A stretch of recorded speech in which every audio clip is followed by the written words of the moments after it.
July 15th, wet feet. Joshua chapter 3 verse 13. And it shall come to pass, as soon as the soles of the feet of the priests who bear the ark of the Lord of all the earth, shall rest in the waters of the Jordan, that the waters of the Jordan shall be cut off, the waters that come down from the upstream, and they shall stand as a heap. Years ago, visitors at one of the nation elements were told by a guide that if they first dipped their hands in water, a ladle of molten metal could be poured over their outstretched palms without burning them.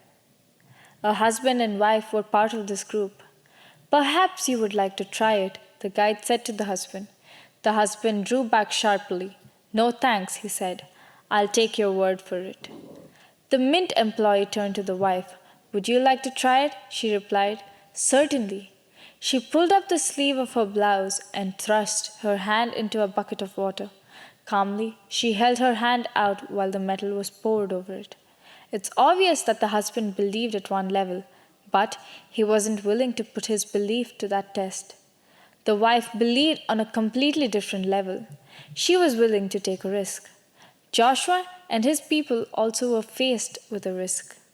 They needed to cross the dangerous, flood swollen Jordan.